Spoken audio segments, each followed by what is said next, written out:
Good morning, everyone, and welcome to CETS presentation at the UN General Assembly.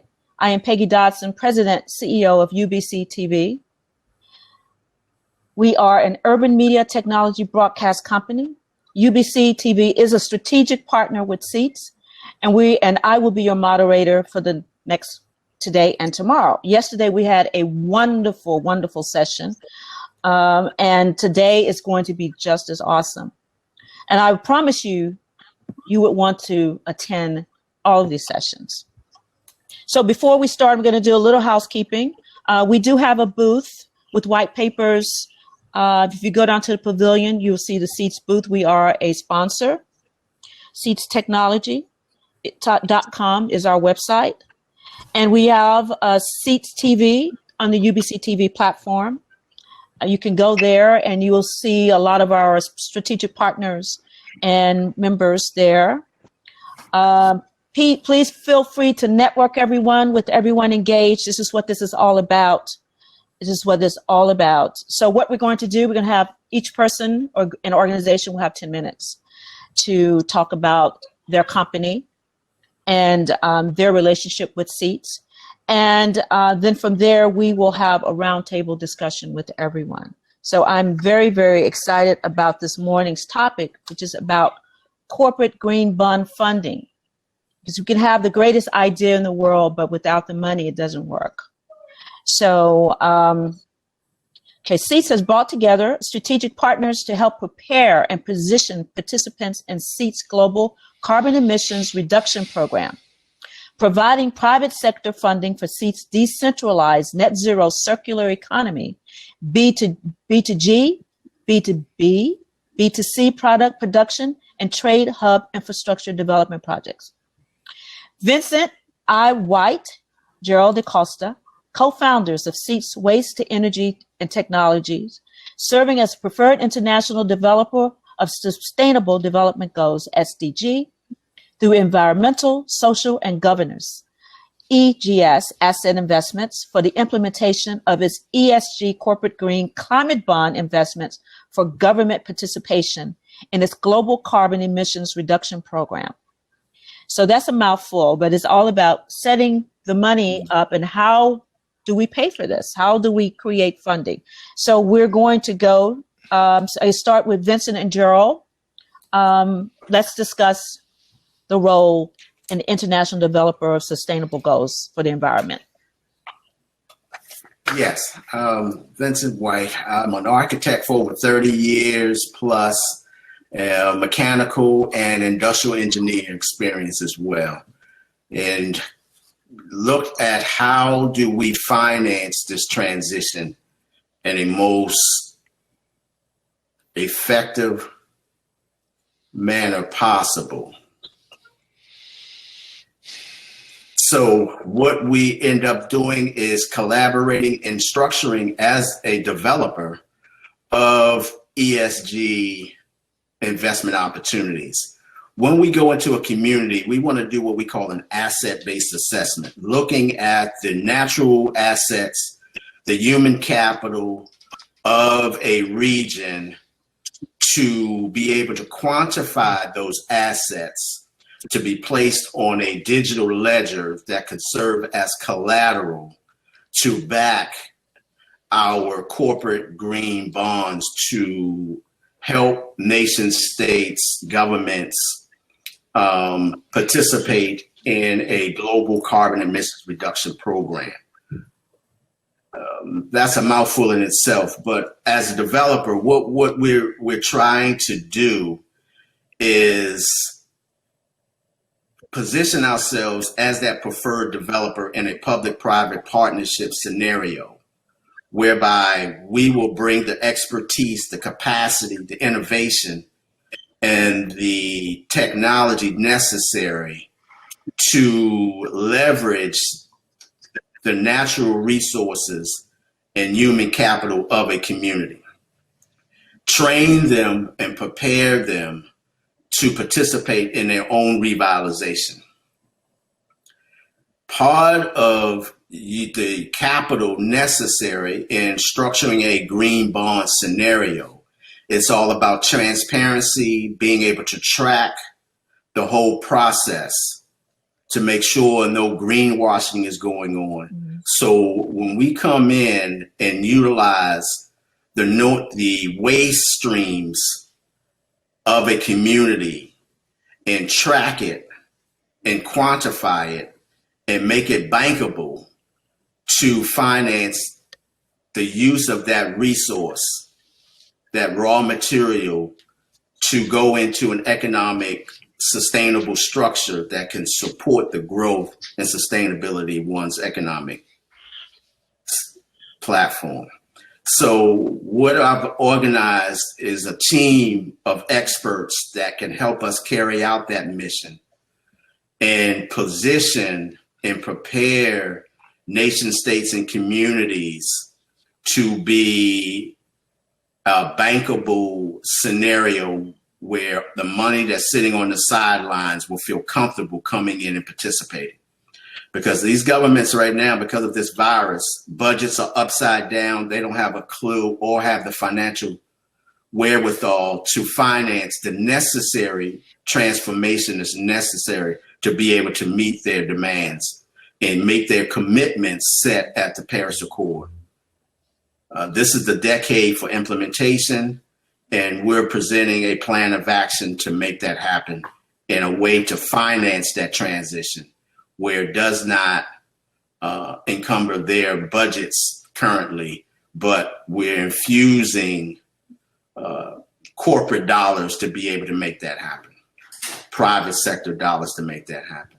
So I'm going to pass that over to Gerald to kind of put his 2 cents, and then I really want to showcase our partners and how we're all making the connection to create that circular financial infrastructure necessary to set the stage for this transition. Gerald? Okay, great. Gerald DeCosta. Peggy, I think you have an echo. You have some feedback. I don't know where that's coming from. It just stopped.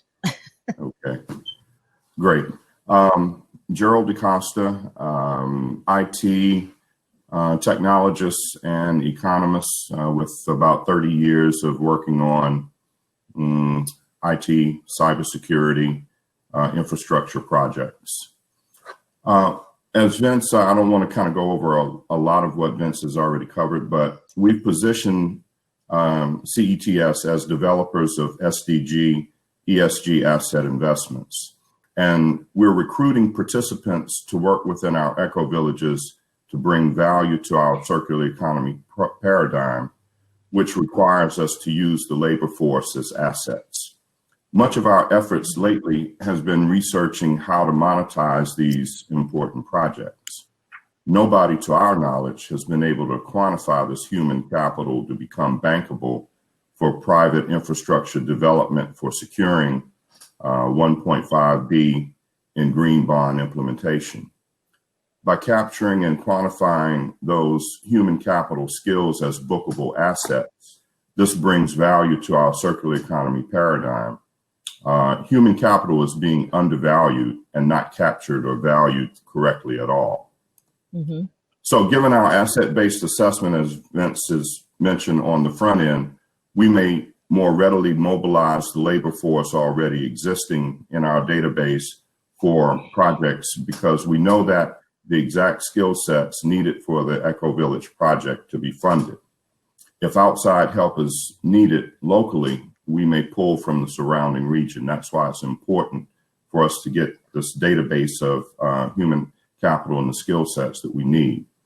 The needs assessment will help us know what it will take to implement, operate, and manage each of our projects.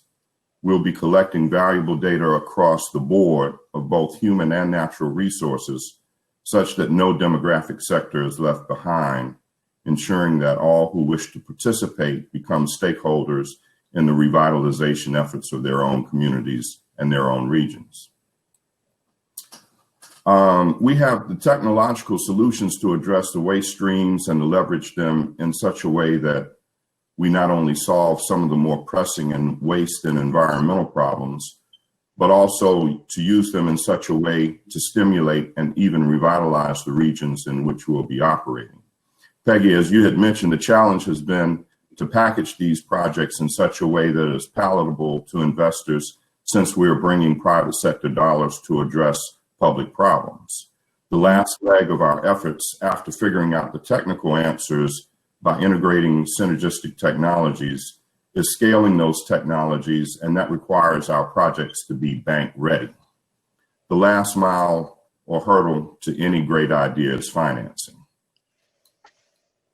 Our call to action is for involvement from governments, municipalities, NGOs, and other grassroots organizations, as well as citizen stakeholders in our Eco Village projects. We're looking for 100 governments, including nation states and municipalities, to partner and participate with us in public-private partnerships by bringing their natural resources and waste concessions to the table, placed on a global digital ledger to begin the transition to a net zero carbon footprint, region by region, and one sustainable eco village at a time. We've got some very brilliant strategic partners here that are bringing their technologies and expertise to our eco village projects that are fundamental in our ability to package them to become bankable and tradable assets on an underlying SDG digital architecture platform. As developers of ESG investments, Vince and I are excited to have them present with us today. And with that, Peggy, I will turn it back over to you. Okay. Well, this is very exciting. I'm here to introduce Daryl Taylor and Russell Lima. They're co-founders of Envisa. Is that it? Serving as strategic partner to implement its NVZN solution for tracking and life cycle management program. NVZN is an ERC20 platform-based utility token designed for tracking and life cycle management of our strategic partners' waste to renewable projects. This is a very, very turnkey and important part of the whole process of monetization. So who wants to start first? We're going to go with Daryl.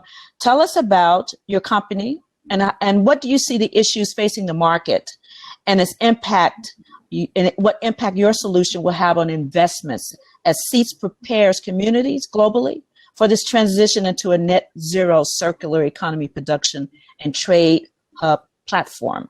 You want to start with Daryl? Would you like to start first? Yes, thank you, Pat. Hello, everyone. You're welcome. My name is Daryl Taylor. I am the co-founder and CEO of Envision. And Envision and CETS technology is founded on one important principle of being solution-oriented and solution-focused. The first step to solving any problem is first identifying that there is one. Waste is one of those global problems that we're experiencing today. The World Bank estimates right now that 3.4 billion metric tons of waste will actually end up increasing by the time 2050 actually arrives. 5.5% of that waste is actually being composted. And until we actually address this problem, waste is going to continue to be a threat, a public to our society. Now, the thing is that this has human lives attached to it, and it must immediately. One thing we have to understand is that pollution doesn't recognize national borders. And what may happen on what may seem as a micro level is ultimately going to affect the entire world. Carbon emissions in one city contribute to global climate change. Electricity that's used to power our home are by fossil fuels. And we're all responsible for this pollution. One of the most striking examples I've talked about time and time before is actually the case of DDT. Now, this pesticide was banned in the 1970s, but the 1.5 million tons of this pesticide that were dumped into groundwater between the 40s and the 70s, they're still being found around oceans today. Now, although environmental pollution is a problem, and some countries are more affected by it than others, but the developed countries produce the most waste. But we're also better equipped, being in the United States today, but we're better equipped to deal with it. And waste in these countries rarely becomes a direct threat to public health. Now, developing countries, however, don't have the sophisticated waste management techniques, and waste has become a serious threat to the health. Landfills are becoming a hotbed for the insects, the vermin, all these different parasites and infectious disease, toxic chemicals from waste residue. These all cause long-term health issues. Now, as citizens of the world, this is where our responsibility is to empathize wholeheartedly with the struggle of the developing countries and trying their best to deal with the waste problem. Hundreds of millions of people feel threatened by the polluted environments in which they reside and yearn for a trustworthy system that will actually help live in comforting surroundings.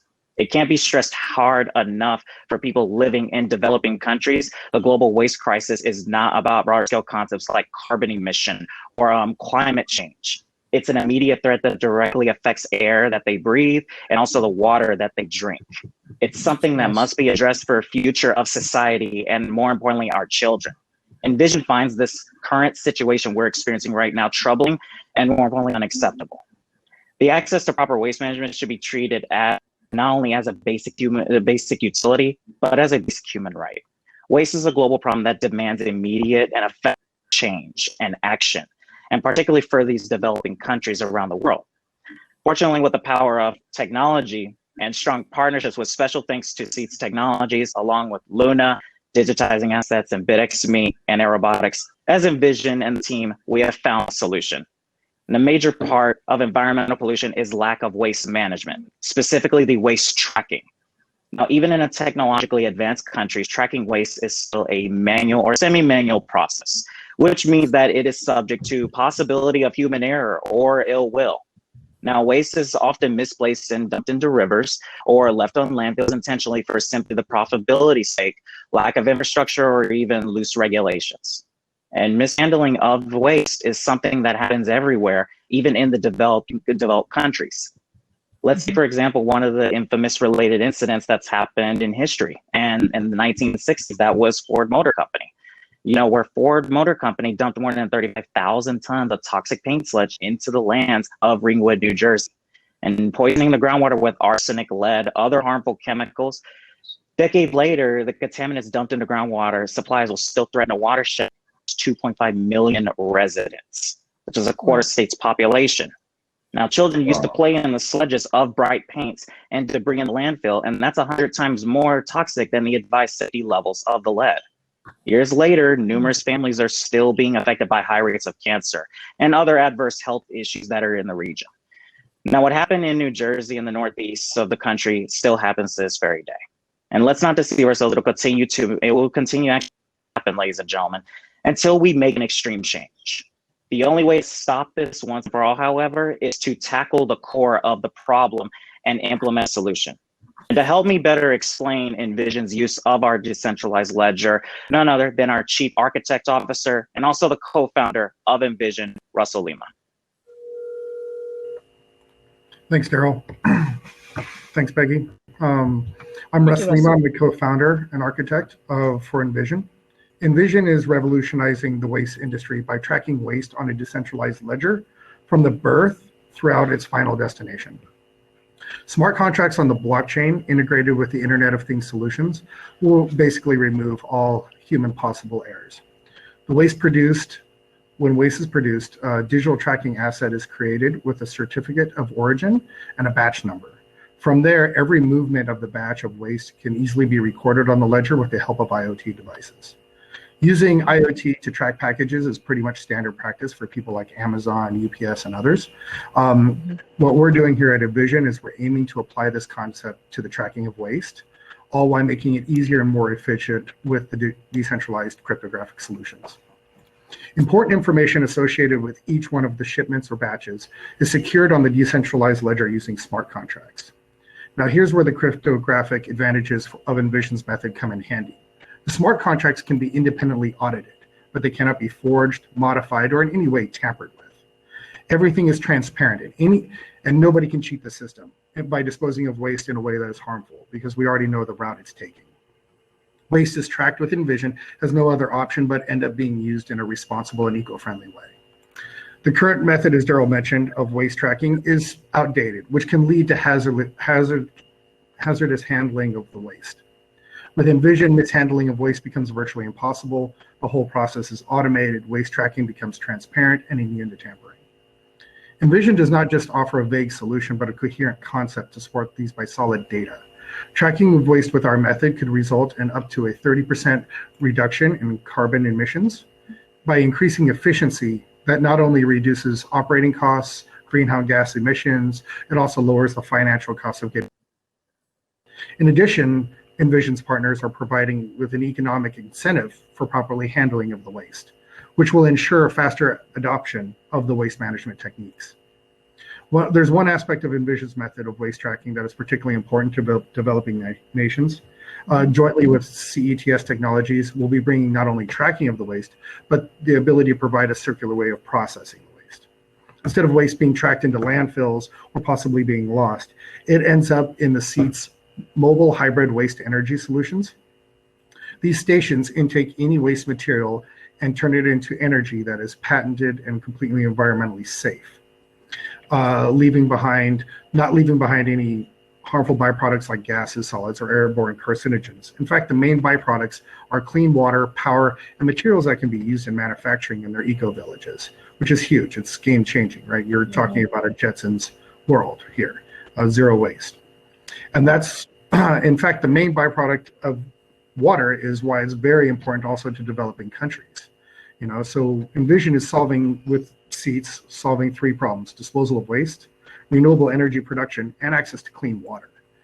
I want to stress the importance of that last part. Not only are we turning waste into energy, but we're also able to give people access to clean drinking water.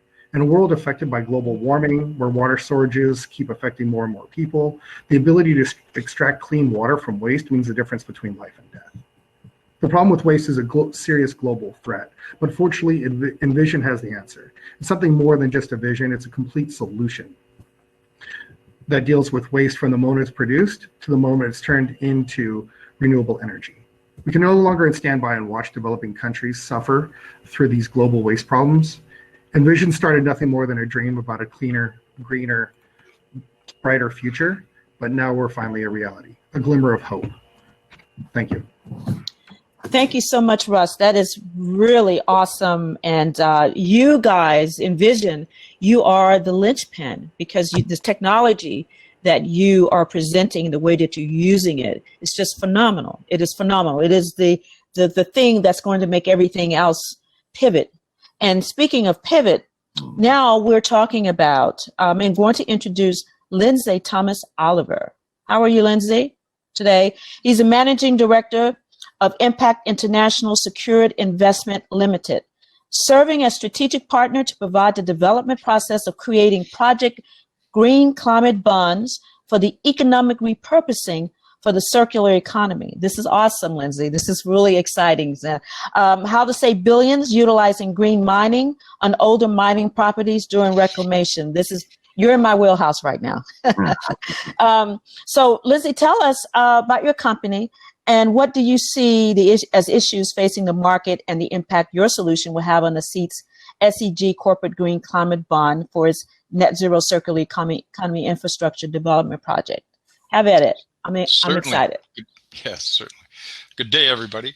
As for the name, Impact International Secured Investments Limited, the reason we had to take that long name was that was the only one we could get to get a .com designation. So that's why we had to spread it out. But I think it says everything in the name ourselves as to what we do. At this time, after 6 years of a lot of hard work, a lot of hard lifting, I think I can state with confidence we're the only company in the world that is a one-stop green bonds in the retail market. We don't work with public companies. We work with medium-sized firms that want to get green bond issues done, and we take them from start to everything from the marketing package to the pitch decks to the actual writing of the green bond, intellectual property stamp on, a copyright on our method, combined a number of different bond issues and put them together into something that's a little bit, I would say, understandable and easier for people to chew through. The average length of the bond is about 235 pages. typical appendices are 300 to 400 pages. So we don't combine both of them anymore. We let them read the bond. If they want to go through the appendices, they're separate.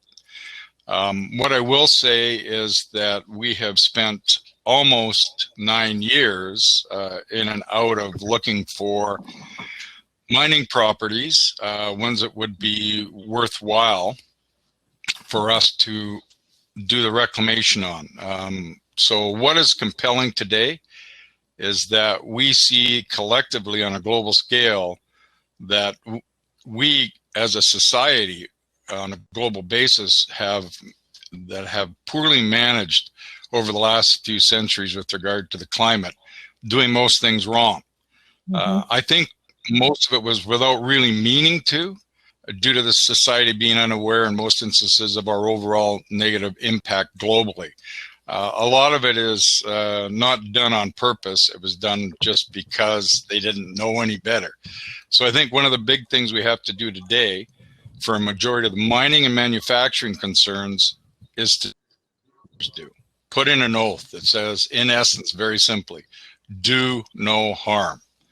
I think if we can do that and move ahead on that following premises, our own green mining division reuses and revitalizes what was previously screwed up on a worldwide basis. In the mining arena, I can state that I'm amazed at the number of old abandoned mines that can be reclaimed, therefore making use of hard work that has been done over the last 150 years. We have to start repurposing. That's going to be one of the biggest words you're going to hear in the next 10 years. We have to take where the waste is. We have to reutilize our waste. We have to reutilize our tailings piles. We have to reutilize things that we've already harmed, reclaim some, make some inert, and revitalize others. The mines, like we're talking about, the ones that are there, we're talking about tailings piles. We're not talking about opening new mines. We're talking about taking them, repurposing them, and then that way we get a wealth of new materials out of them again and collateral that is needed to move forward and embolden the circular economy. Because as collateral, we have silver, copper, gold, and a number of other rare minerals that they didn't even look at before that can now all be processed out. So why is this so valuable? Well, because they extracted during their mining time zone only what they thought was valuable to them. And a lot of times it was only lead and other base metals, and they threw everything else back out. Correct. So what they did was they caused great harm with their actions. But these are new horizons that we can make use of with all of the labor, sweat, and toil, or whatever they did before, while doing the remediation. We'll be taking out gold. That's our primary metal that we'll be taking out. And because of that, we'll be saving billions of dollars in today's economy. The most expensive part of mining endeavors is moving of material to the processing equipment. That still is and was worth a fortune. So that's a huge cost saving to us in our endeavors. In order to do processing, we can make use of that fact. We can reprocess tailings materials, come away with new materials that are needed today, all while this is being achieved by reclaiming of the minerals available hundreds of billions of tons. We know of over 800 million tons of waste material in North America alone. This is a result of the reclamation process. In other words, putting everything back as close as possible to what it was before the original mining took place. That's part of the reclamation. So really, using the old worn out term, that's a win-win scenario for everybody. The one thing I will mention, which I've spent a lot of time and effort on, after being exposed to so many different financial scenarios over the last 30 years. And I heard one person use it last week, and I was glad to hear that.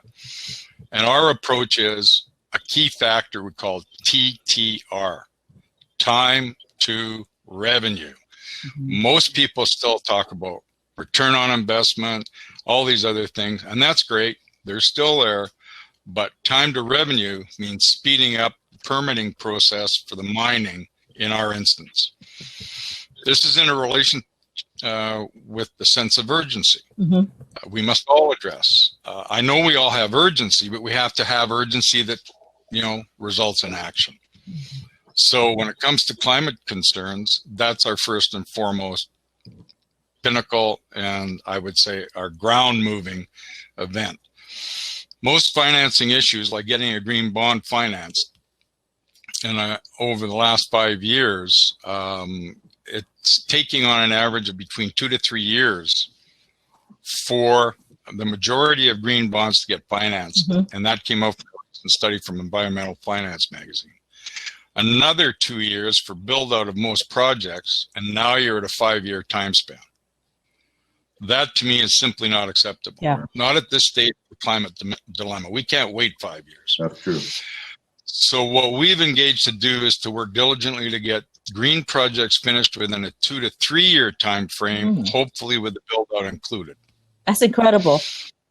Yeah. That is why we need our green mines to start at a fraction of the time that a standard operation would take. So we're trying to increase the output. In reality, we have spent considerable time and money to be able to watch our operations anywhere in situ, globally. However, my firm will only do the mining in Western USA and Western Canada. I don't have a sense of adventure internationally, even though I've done business internationally for over 35 years now. But by that way, keeping with the CETS agenda, we have an advanced software platform to keep track of productivity and project. 95% of all the mines are within a 3 to 4 hour drive of major centers. Right. But keeping an overwatch on them is absolutely important for productivity, because when people aren't being watched, and I've seen it over and over and over again, they kind of, settle into a nice, comfortable style and not get the job done. Right. We can watch a mine in the middle of the Yukon 7 days a week, 24 hours a day. And we also have the software to do the project management, which is twinned with our office and at the mine. So we virtually know what's going on a daily basis. We'll probably do it weekly or monthly, because daily is a bit too much. You get things done, but not like in a month. All larger operations will be under scrutiny constantly, and to ensure that they are being worked properly into maximum efficiency. That's extremely important, not just for us, for getting the collateral to back up the new green projects. This is not a request when it comes to using the oversight and reporting. This is a mandatory service, since we pay for the first 2 years out of our fees upon a successful green bond financing. We won't work with anybody that doesn't do the reporting, because we have our project manager at their site and we have one at our hub. So all of our clients that do green bonds will be doing finance and oversight reporting. This way we are in control, not in a draconian way, but in a complementary way. That we have the reporting oversight features necessary for governance, all the EGS scenarios to ensure it's done and done properly. What impact will we have for the solutions for CETS, the cutting edge techno systems for realizing net zero circular economy going forward? Well, they're multifold.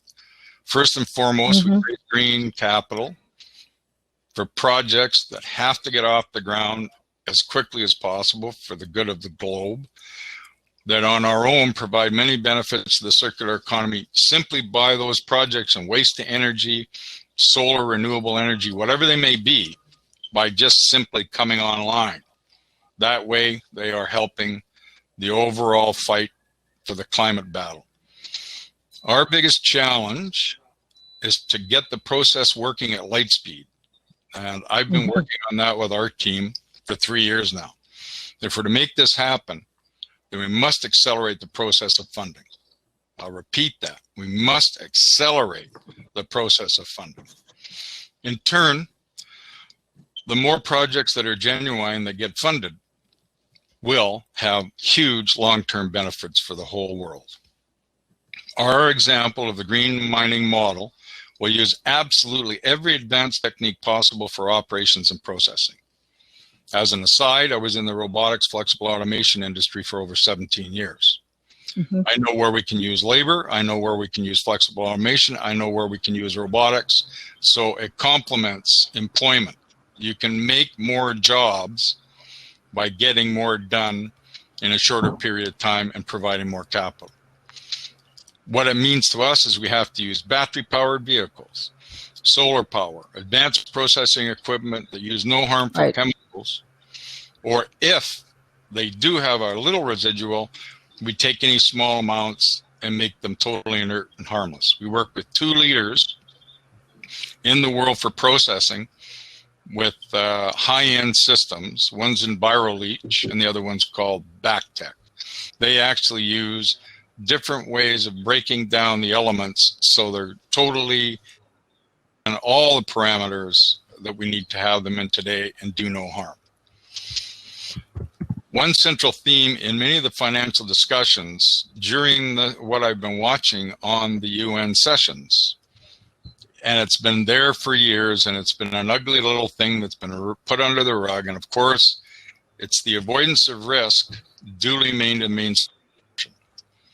In accordance to that, we put into effect a superior reporting and oversight service to prove that we are achieving the goal set out in the cooperation with CETS. In simplicity, as the projects move forward, we can prove how they are doing in tandem with the set out ESG principles that many previously financed green projects are still not adhering to. This has been a big problem. The projects we help to finance will be doing that from the outset. Thank you. Thank you so much, Lindsay. This is really, really awesome to get those mines. There's so many mines here in the U.S. that are just dormant, and they have, all these minerals. So this is really great technology you're talking about, and I'm looking forward to seeing how this is going to be implemented with CETS. So the other part of this whole thing, and this is a lively discussion here, I want to have a lively discussion, is Theo Cosmora. Theo is the banker. So we always have to have bankers involved to make everything come together, because in theory it all works, but we have to have the banker involved. Theo is the director of SDG Foundation. He serves as a strategic partner and advisor. His organization provides an advanced SDG tailored bank grade interoperable digital ledger platform.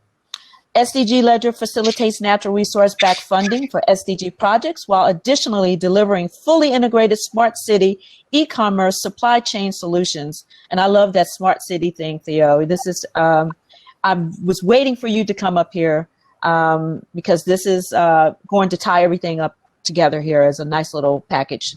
So tell us about your company, and what do you see as the issues facing the market and the impact your solution will have on CETS ESG Corporate Green Climate Bond for its net zero circular economy infrastructure development project? Have at it. Well, thank you for that marvelous introduction. I'm actually not a banker, and I've never been a banker, but I know a few bankers, and I know people who have a very strong and considerable understanding of banking, what's good about banking, what's wrong about banking, and how specifically banking can be evolved to meet the challenges that we face ahead of us, especially as we come out of our COVID-19 era. So yes, my name is Theo Cosmora, founder and CEO of SDG Foundation. Very quickly, I'd like to start by saying a big thank you to the UN Global Compact for organizing this event. It's an honor to participate and share what we're doing with the CETS team.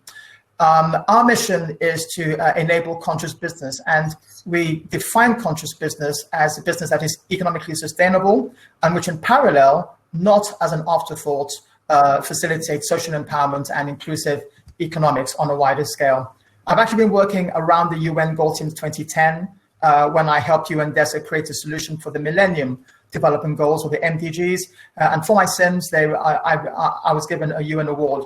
Fast forward to 2015 and the SDGs, and we have a figure of $2.5 trillion that's required annually to fund the SDGs. Now, if in 5 years we haven't found this $2.5 trillion with all the resources at hand, we obviously have our things cut out to try and find out, to try and find this $2.5 trillion for the next 10 years to 2030. So we have, at the moment, business is programmed for quarterly financial currency targets. What if we were to add social currency quarterly targets and environmental currency quarterly targets? We know this would bring massive transformation to our world, and so many people want this. So why is this not yet the norm? Well, our universal SDG ledger does this. Our inspiration for SDG Ledger, and this relates directly to the work that the CETS platform and the people behind CETS and around CETS are aiming for, it actually comes from two quotes presented by the UN, by UNDP. They say greater diversity of finance offers more potential to address the integrated, interconnected nature of sustainable development challenges. And SDG 17, the partnership goal, states the SDGs can only be realized with strong global partnerships and cooperation. So when Vincent White invited me to participate within the CETS team, and I saw how he was bringing these leaders and experts together, it was an honor and pleasure to participate.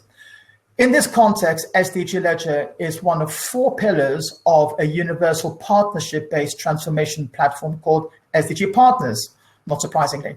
And within SDG Partners, there are 4 pillars. Again, universal ledger, a banking system, smart city applications, and supply chain and e-commerce system.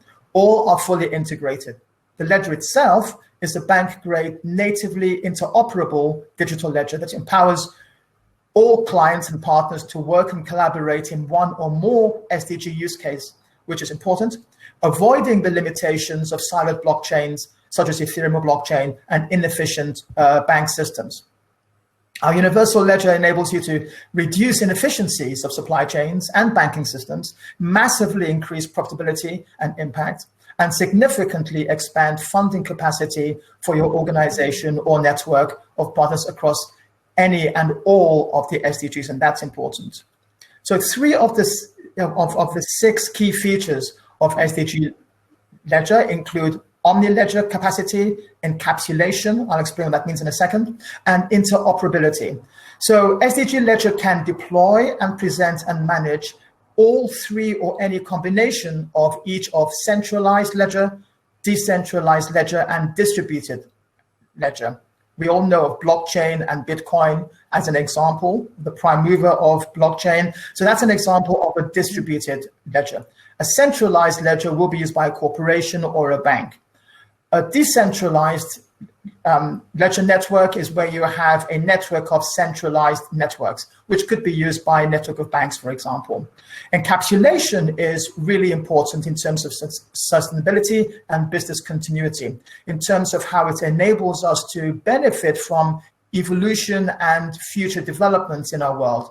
Encapsulation intuitively creates new life forms on the fly that may include many ledger functions designed for specific needs and use cases that emerge over time and which evolve in our future. Interoperability allows newly created encapsulation features that can be distributed across other interconnected ledgers, enabling SDG Ledger to be infinitely scalable across any number of possible future use cases and partnerships, even across other digital ledgers, and that's important. Interoperability is really important as we build the financial platforms of our world. We know, for example, that the Bitcoin blockchain and the Ethereum blockchain are not interoperable.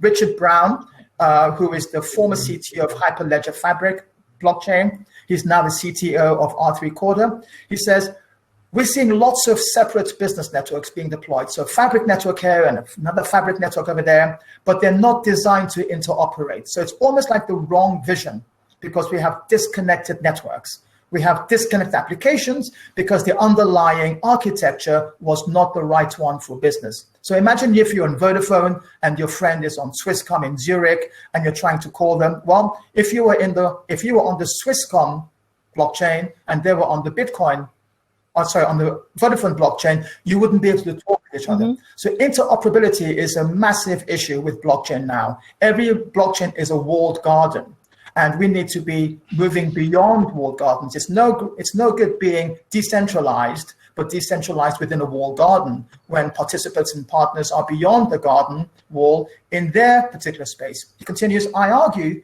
that interoperable enterprise blockchain platforms need to possess 5 key ingredients of interoperability. As it happens, SDG Ledger covers all 5 of them. He states, we need integration with existing systems. Our ledger does that. We need to be able to initiate transactions on other networks and rails. Arjun does that. We need to be able to transact interchain with solutions on other technologies. SDG Ledger engages that. We need to be able to transact intra-chain with solutions on different deployments of the same technology. And that we need to reduce buyer's remorse by making it easier to interchange one underlying platform for another. And SDG Ledger does that. So the key business sectors and applications within which SDG Ledger allows you, the partner, and especially the interconnected partnership members within the CETS network. These sectors cover fiat currencies, notes, securities, bonds, IOUs, SKRs, safekeeping receipts, barter currencies, oil for food, kilowatt hour, wood, water, gold, carbon offsets and impact currencies, such as carbon emission rights, blockchain currencies and interaction Bitcoin, complementary currencies, such as frequent flyer miles, fidelity points, and decision currencies like voting rights, for example. Others include documents, handling and interchange, environmental impact and SDGs, market legal rights, and sales management. So we have a universal platform, that is incredible. And for it to be truly universal in its application, in its implementation, and importantly in its transformation, it needs to be able to touch every aspect of humanity. We are, after all, a global human family. I know some people feel a bit disconnected from other parties, but we are actually a human family. It's only when the aliens invade planet Earth do we remember we're a human family, all right? But anyway, back to this. To be able to engage national government, local governments, big businesses and industry, small business industry, Internet of Things, central banks, private banks, children and youth, smart city, the aging community, scientific community, women, workers and trade unions, volunteers, persons with disabilities, renewable energy, farmers, indigenous people, NGOs, education, academia, and some examples of how SDG Ledger functions within these key categories. I'm just going to describe how we work within 4 of them: international trade, supply chain and transport, women, and natural resource management and funding. Let's start with women. SDG Ledger enables women to level inequalities proactively by connecting women to business opportunities, empowering women to efficiently manage micro businesses themselves, their budgets, their shops, and their SMEs. Natural resource management and funding.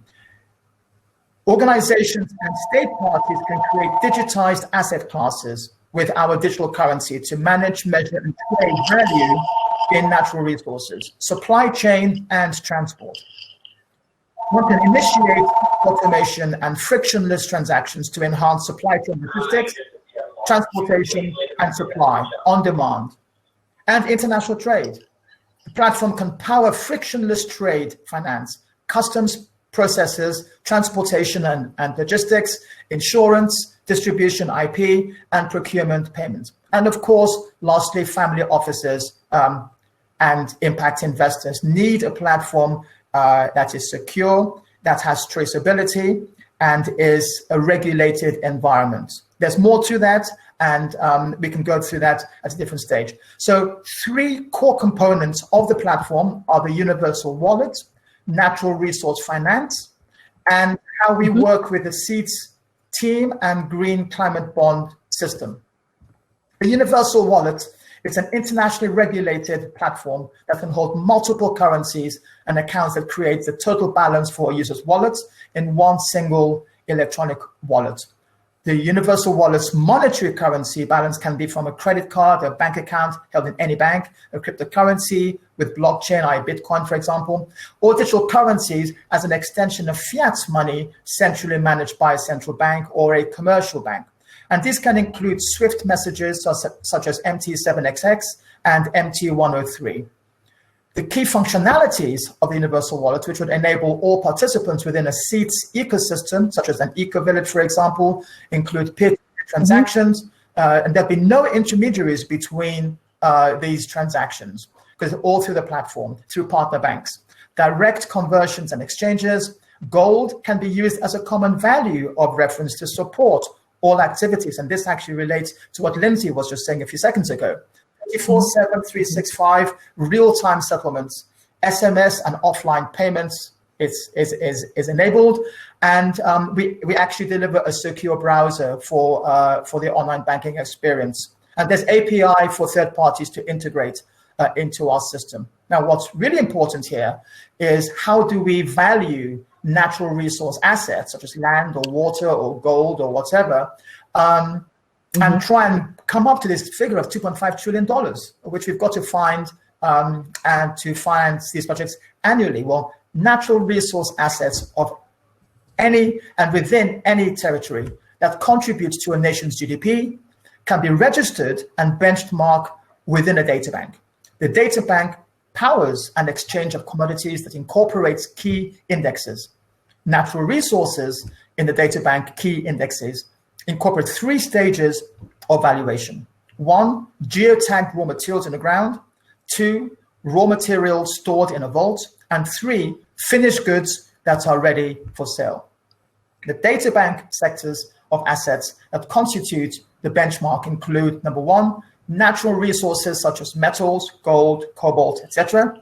Carbon offsets, carbon credits, and agricultural commodities such as maize, soybean, cotton, trees, etc.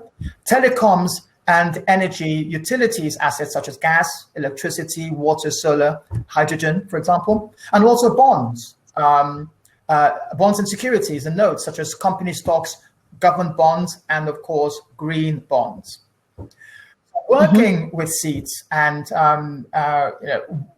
the key partner within the CETS ecosystem that I've identified a number of times in this presentation is obviously the Green Climate Bond Scheme provider, Impact International. The combination of the value that CETS ecosystem is contributing to the world, combined with the formulas and the capacities of Impact International together with the SDG Ledger and the SDG Partners platform, I think that we can contribute significant transformation to our world and to the betterment of humanity. Thank you. Theo, you just blew me away. You just blew me away, and you have solved so many... Yeah, the aliens also. With so many issues that we have, you have really brought to the forefront. I want everyone that's listening to understand the significance of what Mr. Kosmara has been talking about. He has brought forth technology that can globally, he was talking about interoperable digital ledger platform. That's the key. That is the key. That is really, really significant with smart cities, eco-villages, and everything. Theo, you're brilliant. Everyone here on this panel is so brilliant. I'm so honored to be amongst you. What I would like to do in the last part of our time is for everyone to just have a little roundtable interaction. If we can bring on Lindsay, I don't see you here. You may be here. If we could, you all could, Vincent, let's start a little conversation about CETS and all the partners that are involved here, and how this is going to create a nice little organic stew for us to mush on. Exactly. And thank you, Theo. Thank you, Theo, once again. That was awesome. For sure. At the end of the day, as CETS mobilize and create its relationships with the members of the UN and the commitments that were made during the Paris Accord to reduce their carbon emissions. We're in a decade to make that happen. 2030 is around the corner. We have to systematically and strategically put together a comprehensive plan of action to make that happen. And it must start with this waste management as waste streams, where it becomes the catalyst for its production and trade globally.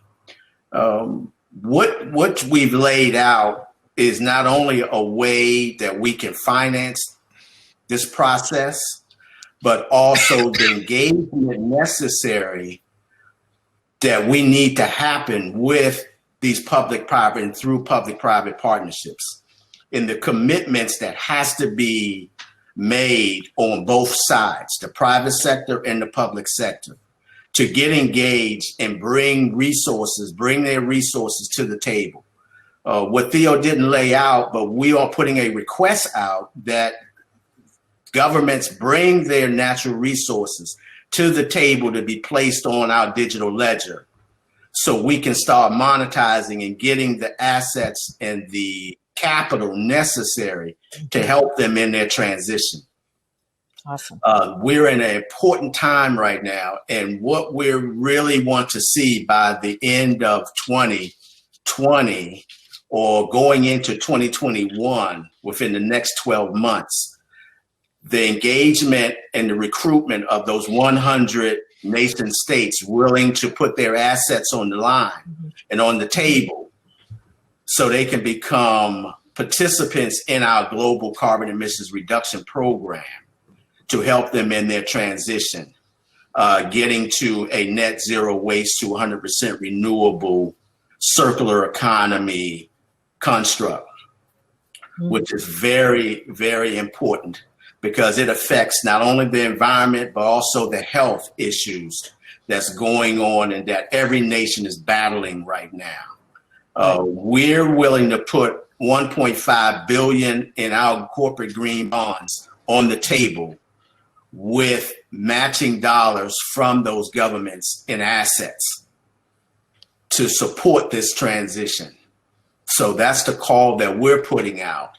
And we are creating a 2 million participation database of citizens to bring their skill sets to the table. Capital collateral as well. I like to call that our version of the Peace Corps, right?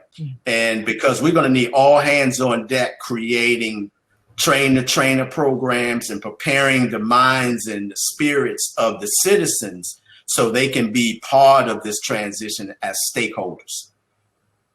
So that's what CETS is putting out there. And we are going to be calling and knocking on doors from here to June 21st, where we actually meet at the Leadership Summit, the UN Compact Leadership Summit in June of 2021, laying out our case study, hopefully in a live session, to show the world how we have integrated all these moving parts to create a holistic plan of action for implementation that can happen now. As a corporate entity and developer, we're ready to go. Awesome. Gerald, you have something to say? I think Vince is pretty much kind of wrapped up and encapsulated, where we are and what we're attempting to do. We're just so excited to have the brilliant minds that we have, that we've brought together to make this thing happen, because quite frankly, it takes all of them together for this to happen. Each one in and of itself is so important, but it is a piece of the puzzle. And would like to really thank all of the participants here with what they're bringing to the table. And we look forward to working with them to make change in the world. Awesome. Russ, would you like to say something? I love your company and you are an integral part of this happening. for us. We're honored to be here. I think, it's, working with Theo and Vincent, when we found Vincent, we figured it was a perfect mesh into integration into a system, holding accountability while having transparency and automation of, waste is such a huge part. You can go anywhere in the world and you see waste everywhere, and holding accountability and transparency, making sure that you can fundamentally track automatically everything that happens that's coming out of a community is really important. And integrating with Theo's system, that way they can help monetize the process is our vision, and it'll make the world a better place. Awesome. Daryl, are you here? You'd like to say something, please? Yes, definitely. It is an honor to be here at the General Assembly and definitely be with all these brilliant minds because, just like Russ said, I mean, it's, we finally put together, I guess you could say, that dream team, that can really make sure that we provide our society with an actual solution, but more importantly, touch the heart before we ask for the hand anything, back in return.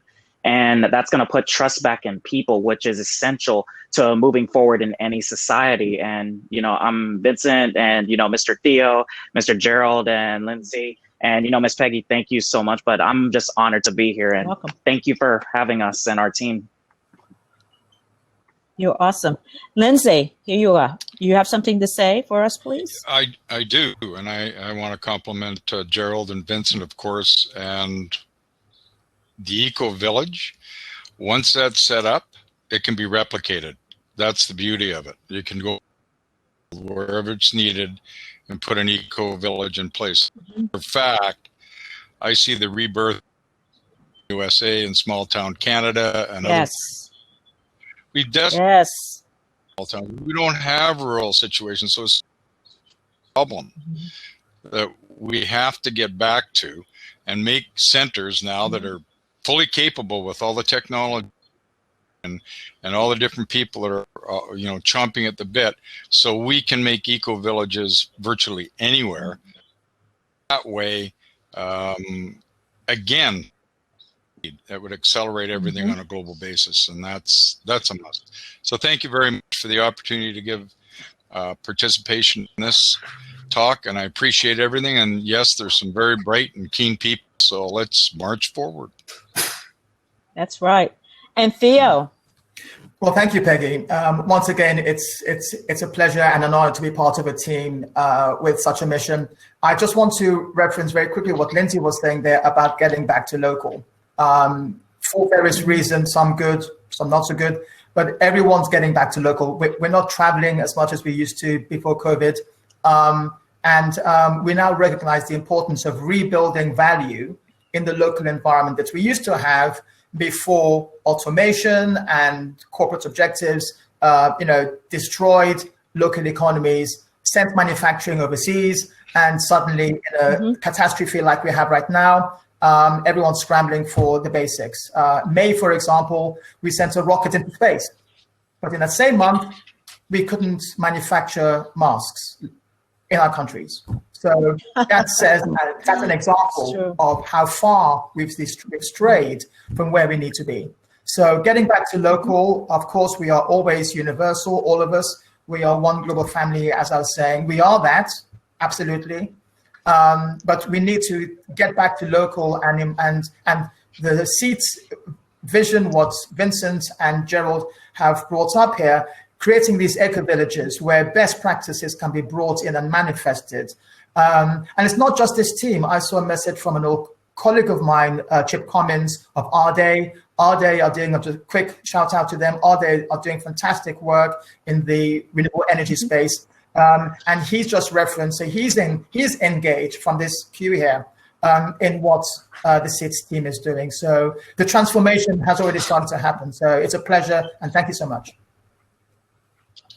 Thank you, Theo. Once again, this has been a revolutionary panel. I want to thank all of you and thank the UN for helping to bring us all together. And what I have to say is that we are at a reset. And with this reset, we can now create the world that we envision. And what we are envisioning is smaller government and more individuality. And I am so excited about all the things that you all are doing. And it's definitely everyone that's in this panel and who's listening. This is revolutionary.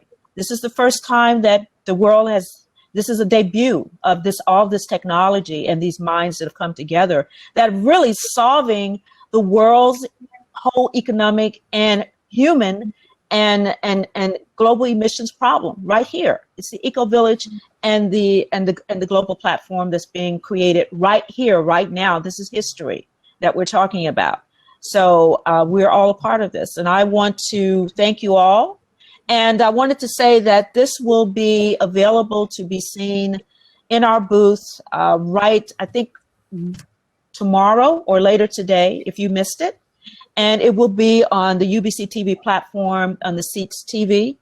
And tomorrow, let me tell you about tomorrow. Tomorrow is the Health Post-COVID-19 session, which I kid you not, I don't think we can get any better than we have done between yesterday and today, but tomorrow's going to be really awesome. And we'll have Theo back again. He has some dramatic news to let the world know. So I thank you all. Thank you, Vincent. Thank you, Gerald. You are two co-founders who are brilliant. I thank you. I'm awesome to be. Thank you, Daryl. Thank you, Russ. Thank you, Theo. And thank you, Lindsay. Have a great day. And visit our booth. We're in the pavilion. We're one of the sponsors. All right. Everybody have a great day, and let's make the world a better place. Let's do a reset. Thank you. Bye-bye. Thank you. Thank you. Thank you. Have a great day, everyone. Thank you. Take care.